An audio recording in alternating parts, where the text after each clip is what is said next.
Hello and welcome back to So You Want to Start a Business. I'm your host, Ingrid Thompson. These podcasts are a collection of interviews with business owners, entrepreneurs and other smart guests so that you can learn tips, tactics and strategies to implement in your business. If you're listening anywhere other than my website, you can find transcripts of all podcasts over on my blog at healthynumbers.com.au, where we have tons of other really useful information and a business readiness startup quiz. It's never been easier to go from having a great idea to actually starting a business of your own. Are you ready to meet today's guest? Let's go. Today we meet Charlotte Chipperfield, who is the founder and CEO of Chipperfield Media, LLC. She has built her reputation as an expert and a thought leader in the digital marketing space. Charlotte works with business leaders to transpire thoughtful storytelling behind their brand, creating driven conversation that leads to a healthy bottom line. And here we are with Charlotte Chipperfield from Chipperfield Media. And Charlotte is going to tell us today her business startup story. So good morning and good afternoon in San Francisco, Charlotte. Good morning, Ingrid, and thank you so much for having me. My pleasure. Thank you so much for joining us. And it's quite exciting that you're on that side of the world and we're on this side of the world. So could you just tell us, let's start with, what business are you in? What is your business? How do you describe that?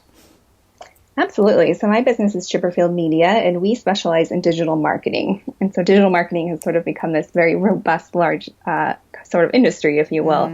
And what we really specialize in is sort of telling stories through social media, email marketing, and content development, which is usually in the form of either website copy or blog content. But I'd say we spend probably 80% of our time in the social media world. Yeah, we all have to be in there, don't we? We do. We do. So when did you start this business of yours? Yeah, I started Chipperfield Media in 2014, so going on our third year, which is very exciting. Yeah, terrific indeed. Now tell us the story about why you started. How did this come about? Yeah, I think for me, I had been working in the marketing space, and I got to launch a couple of large brands, their social media online in my previous role. And for me, I just loved sort of using the new tools that centered around social media. I think, Facebook was expanding into the business pages. And I thought it was just such an exciting opportunity for businesses. And I've always been sort of a writer and a storyteller. So it sort of combined my love for business with my love for writing and storytelling. So it really stemmed from wanting to help companies and brands tell their stories online. Oh, that's so lovely.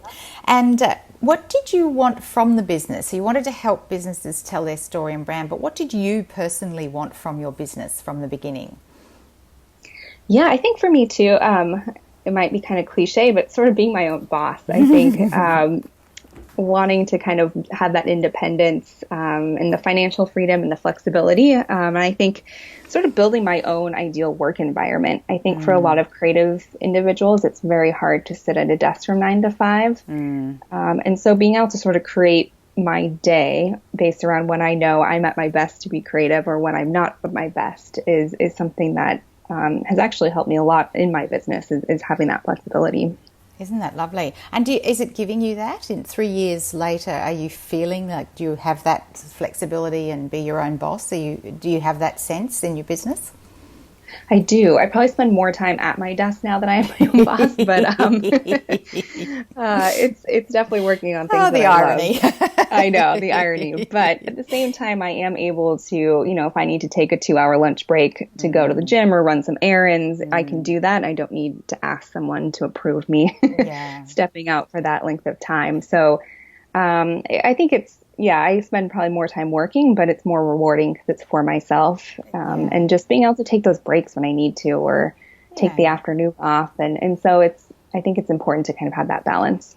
Yeah, and do podcasts like this. And Exactly. you and I are going to run a webinar together, which is super exciting. So, yes, to be able to make those decisions about how you run your business and your life and how you look after your customers and clients in your own way.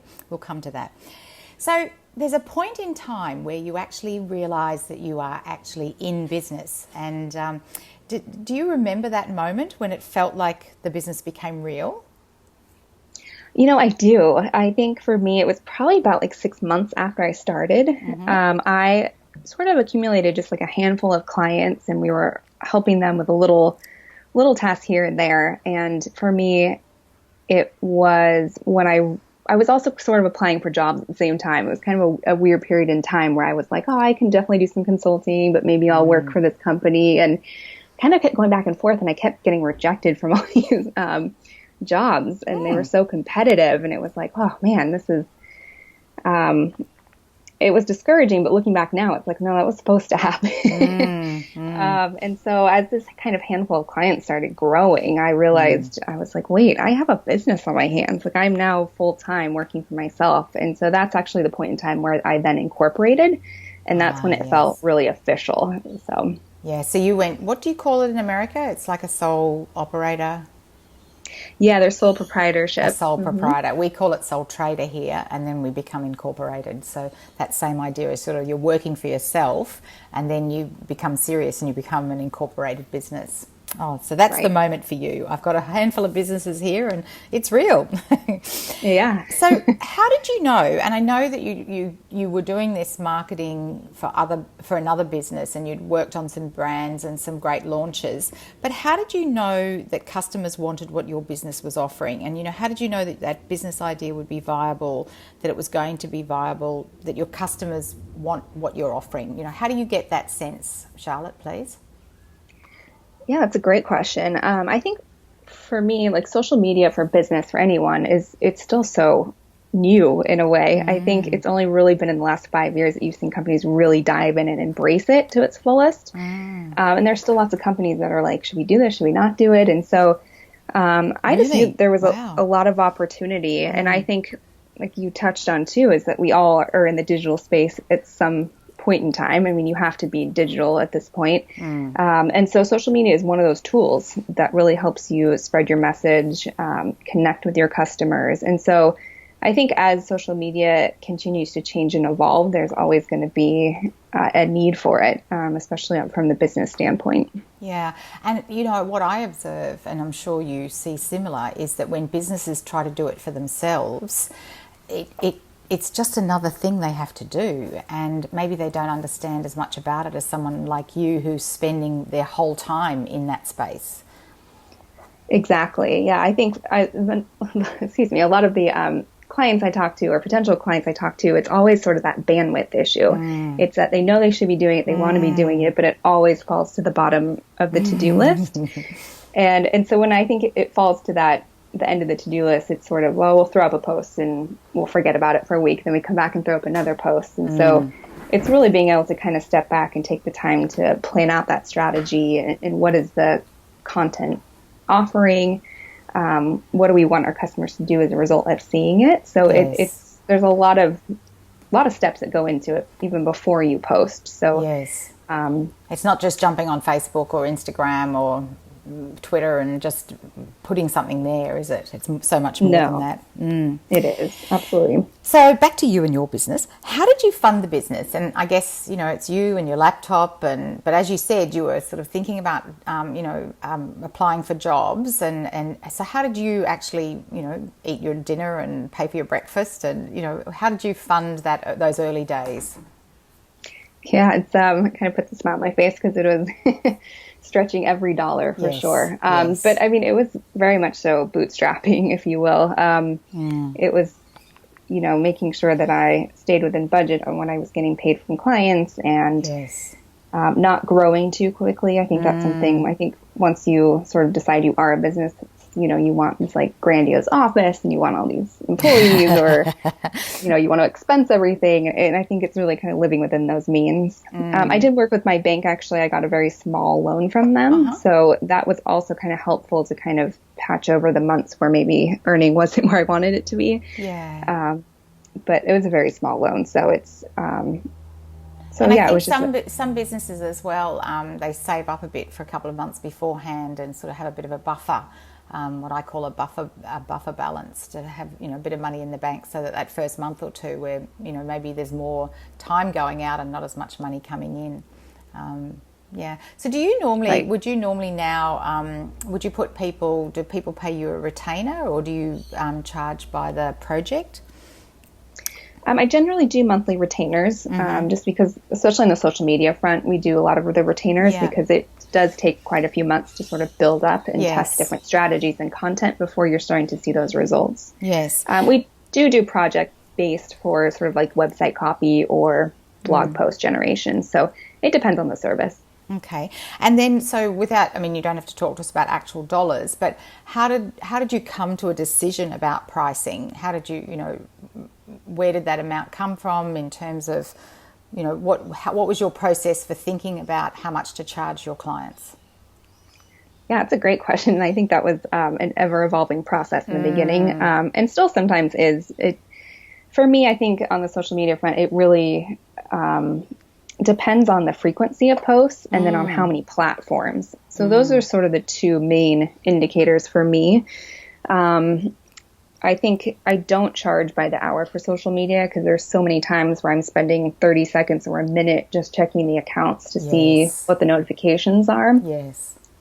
So there were a couple clients in the very beginning where I charged by the hour, but then I realized, how do you charge for an hour when I'm putting in a minute here, a minute there, a minute there? So that was sort of the light bulb moment of like, if I just charge a retainer, it covers all of this time. Yes. And then it gives you the freedom to dip in and out of their account as often as you want to without feeling like you need to report to them that you're actually doing it. Because they're looking at results really, aren't they? When you charge a retainer, they're looking for results over a period of time rather than saying, well, how many hours have you spent on my whatever it is? Exactly. And then I think, you just end up spending more time recording what you did in that amount of time than you did actually doing it. So that old time and motion stuff that we've done in the corporate world. Yeah. Oh, dear.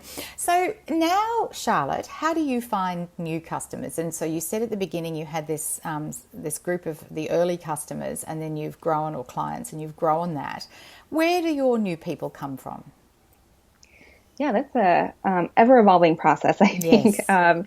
Those initial clients all kind of came from my network of people that I knew in my professional life. And I think today that there's still that element of the referral, which I'm very thankful for. But, I do a lot of things to get new clients that involve, anything from networking to doing outreach in the form of cold emails, making sure our companies listed in all the right directories online. And then we also do our own, marketing, email marketing, social media. And so it's a little bit of everything. And I think that's what's kind of exciting about having a business is like, okay, what can we try this month, or what can we try this week that'll help us grow? And that's a challenge I really like taking on. And I actually have a lot of fun with it, which is something that surprised me when I started the business. Isn't that interesting? Because that's how you found me. You reached out to me in the early, it was a couple of months ago, and it's taken me a little while for us to get this podcast together. But that's certainly how we started our relationship. And now I feel like you're a friend that I've known for ages. So I know, it's great. I think there's no harm in reaching out. I think I used to be afraid that I was bugging people, and now I'm like, no, I think there could be great collaborations that come out of it. And I've just met some awesome people that are doing great things. And honestly, a lot of it has become resources for me. So if I have, someone come to me that are asking for website design, which is not our specialty, I've got sort of a tool belt of individuals I can refer to. So, I think it's always great to build your network. It is. So, Charlotte, what would you say to the listeners about that? Because there's a real lesson in what you're talking about, isn't there, in terms of, how would you, if you were somebody starting a business and thinking about starting a business, what's the piece of advice that comes out of what you've just said there? I think it's getting out of your own way and kind of putting what you need out there and see what comes back. I think reaching out and asking for what you need too. So it's...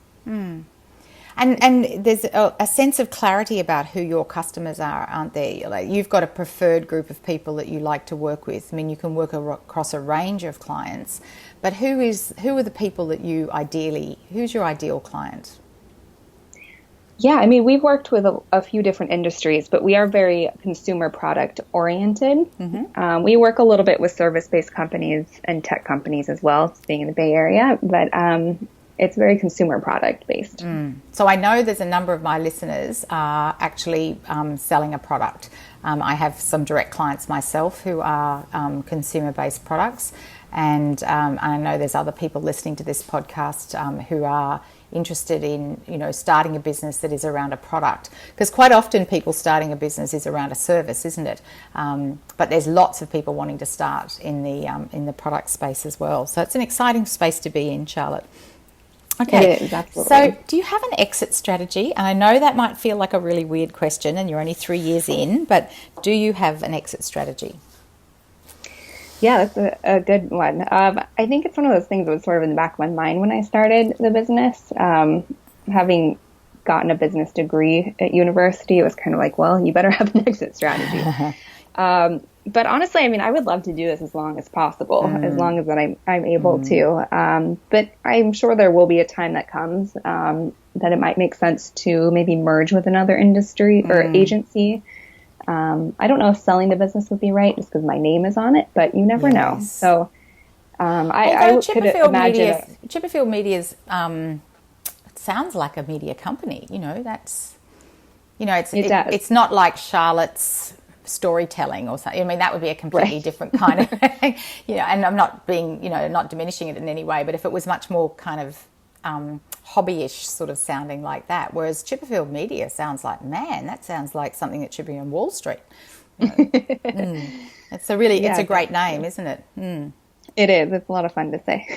So you do have an exit strategy at the back of your mind. And the reason I ask that question is that it is important for everyone to think about, what is this business and where might it go? And, if it could be bought by another agency or merged with another agency, you've always sort of got, like, what are the assets you're building to work towards that in the business? So, all right, so now some retrospective questions. What is one thing you really wish you'd done differently at the beginning? I think it's, going back to sort of being less scared. I think once I realized I was a business, there was a lot of fear that came up. And so I think for me, I had to kind of get over that, if you will, and know that, kind of fear sometimes pushes you in the right direction. I mean, it shows up for a reason. And so for me, it's kind of when fear crops up, it's like, okay, then I'm probably doing the right thing, but I'm also expanding and growing at the same time, which is sort of where that fear comes from. So I think being less scared in the beginning, I think I would have, like I said, doing a lot more of the outreach and the networking. I was a little kind of hiding in myself a little bit. So it's amazing, though, when you start to expand and start to do those things, it's no longer scary. So it's kind of an interesting journey. I was probably supposed to go through it all, but I'd say if I jumped in sooner, maybe it would have been less fear. It would have been, but as you say, it's a lovely way of saying it. It shows up for a reason, doesn't it? Now, a slightly different question, but it sounds a little bit the same, is what do you wish you'd known from the start? If somebody could have actually told you, what do you wish you could have known from the beginning? Yeah, I honestly don't know if there is anything. I was kind of thinking about this, and I honestly think, like, my life has changed so much in the last 3 years, and sort of I've been challenged, physically, mentally, and spiritually, and I feel like I have grown so much in that time period, and I don't know if it would have happened at any other time, especially that fast. And so I think I've learned so many lessons along the way, and I think they've all happened exactly when they were supposed to. Yeah. And having had a business degree and having worked in the industry, you had a lot of knowledge about what you were going into. You were quite well prepared in that way, weren't you? Yeah, I think so. But I mean, you never really know until you get there. Exactly. Especially the details of sort of starting your own business and taxes and, those little details that you're like, what do I do? But yes. Yeah, there's nothing that you can think of particularly. So apart from yourself, and, in this question, it doesn't need to be the actual name of the person. I'm just really looking for, the persona of who it was. But who have been of greatest assistance to you and your business? Who are the people or the personas around you that have been of greatest assistance? Yeah, I mean, I think I'm very fortunate. I have a very supportive family and network, which has been great. I actually made a decision last year to bring on someone to work with me. And she has been just an amazing rock star. Like being able to kind of delegate some of the tasks that were very time consuming for me, and her kind of knowledge base as well. So it's been an amazing working relationship, and I'm very thankful for her. And is she, just out of interest, is she physically with you or is she virtual? It is virtual, but we're actually not that far away from each other physically. So I have a virtual assistant that I now almost could not live without, and she's someone I've known for a really long time, and she's in Australia. But the difference it makes for someone to take on some of that stuff is just astounding, isn't it? It is. I mean, just, the amount of time you spend resizing photos for each social media platform can take up all day. So it's amazing to have help doing that. Indeed. So Charlotte, you've talked about having a really strong family network that were very supportive, and that's terrific. So they may be part of this next answer, but who can give you really good, useful feedback? And again, no need to mention the actual names of people, but how do you get good feedback in your business? Yeah, I try to work with a business coach as much as possible. And last year I actually worked with an amazing woman. We were sort of in a mastermind group, but we also had a lot of one-on-one time with her. And she was just amazing at really understanding who you were and kind of calling you out, and then kind of helping to redirect you too. I think having a creative mind, sometimes you have shiny object syndrome, which is like, oh, I'm going to go do this. I want to do that. I want to do this. And so she was really good at being like, well, those are all great ideas, but what do you need to focus on right now? And then what do you need to focus on later? And so that for me was amazing to kind of not only get clear on the business path, but we really set a lot of the foundational work for the business, which is amazing to have that in place. Yeah. So having a really good business coach makes a huge difference, doesn't it? It really does. Yeah. So we've got some people listening to this podcast, and when I look at the statistics for who's listened over the last 30 people or 35 people we've interviewed, there's thousands of people listening, which is really exciting. But what would be the one thing that you would tell or recommend or suggest to someone starting their own business? You've touched on that idea of getting out of your own way, but what is the thing that you would say to someone starting their own business? Yeah, I would say to get started. If it be even on the weekends or evenings while you're still working full time, I would start to kind of dip your toe in the water, if you will, and to kind of see where it goes. To start to build a little bit of that foundation, build a little bit of the client base if you're service based, or if you're product based, kind of starting to get it, produced, samples produced, and kind of testing it on friends and family or having different people use it. So, I would say to get started and kind of start to put that plan together, what it's going to look like, get the financing in place if you need that. Yeah. I think the more you can do before you kind of quit your job, I think the better off you're going to be. Wow, and that's such good advice, Charlotte. Thank you so much for that. That's terrific. Because it's dip your toe in the water, get a sense of whether this is going to actually be viable and be real, isn't it? It is. So the characteristics that you have, and what is it that's and I having spoken to you a few times, and over the last month or so, I can see some of your characteristics that make you successful. But what do you think it is that makes you successful? What is it about you that makes you successful in your business? Yeah, I mean, the three things I'd probably say are persistence, kind of showing up each and every day, but at the same time having patience. I think, you always want things to happen a lot sooner than they do. Yes. So having patience is great. And then I think creativity is probably the other one. That's a huge, huge part of my job. And it is. And so for you to be able to do what you do. And so, those are your characteristics. And I love that idea of, that persistence, just showing up over and over, just by being who you are. But what do you think is essential for someone starting up? If the listeners are listening and they're thinking about, well, have I got those characteristics? But what do you think is essential for a business startup? Yeah, I think those three characteristics would be probably diligence. It can be, especially if you are kind of dipping your toe in the water on nights and weekends, it can be really easy to, go have dinner with friends or to go on a weekend trip. And so being diligent and making sure that you are doing as much as you can do each week. Yeah. But again, I think also being patient, I'm going to repeat that one because I think it comes up. And then honestly having kind of a lightheartedness and not taking it all too seriously. You want to be serious enough, but having a good sense of humor will help in those moments when you're like, how did all this happen? Oh dear. Oh, Charlotte, that's lovely. Yes. And diligence, that's an interesting one as difference to persistence, isn't it? How do you see those two as different? I'd say, to me, diligence is almost the action of doing. Yes. Where persistence is almost like the convincing yourself you need to do it. Yes. Yeah.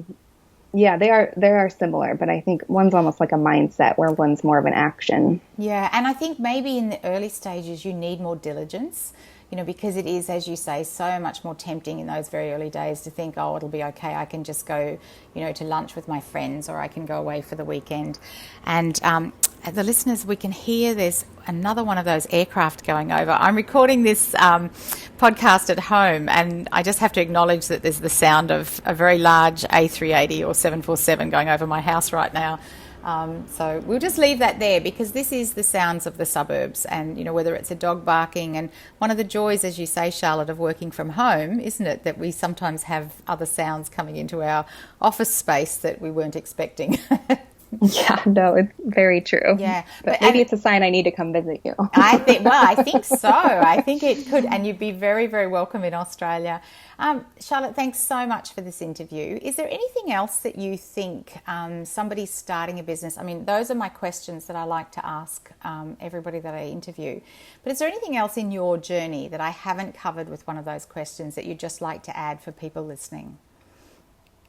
Yeah, no, I think these are great questions. And I think a lot of the work I've gone through, aside from building the foundation for the business and putting the strategies into place, I think was a little bit of that mindset readiness as well. Yes. I don't think I grossly underestimated how much you are kind of challenged to self-motivate and keep going, especially when those deals don't work out that you wanted to work out. And especially when you're starting, I think there's so many items that have to come together. So, but it's great. I think it makes you a lot stronger. And kind of looking back at those initial months, like those first 6 months, it's kind of amazing to see how much you've grown. So to be appreciative, I think, as well, and to kind of not beat yourself up over little things. Yeah, and the thing is, there's lots of clients and customers out there, and they all want what you do. So, yeah, and exactly. there's more sounds of the suburbs in the background. So maybe that's a sign that we need to stop talking. Oh dear, Charlotte, I'm just going to thank you so much for being part of this podcast. And I know that in 2 weeks' time from this time of us talking, which will probably be around about the time the listeners will be listening, is that you and I are doing a super webinar about social media, and I'm super excited about that, and I thank you enormously for being part of that. So, but thank you for today, for the podcast, and thank you. Yes, thank you very much, Ingrid, and I look forward to the webinar as well. Hey, if you're listening to this podcast, chances are you have a great idea for a business of your own. Ideas are good, and on their own, they're just ideas. How can you take action on your idea? We understand you're keen to put time and energy to take your ideas and make them real. Charlotte just mentioned the webinar that we were holding together, and it's already happened. If you'd like access, please just email me at training@healthynumbers.com.au. We hold monthly masterclass webinars, and all the recordings are stored in our Startup Resources library. You can access that through healthynumbers.com.au. Sometimes it's a guest, and sometimes it's a topic that's being discussed across the startup community. If you want to read the transcript of this interview, it's available on my blog, healthynumbers.com.au. Remember, ideas are great. Ideas on their own are just that, ideas. What can you do right now to take action on your idea? Thanks for listening.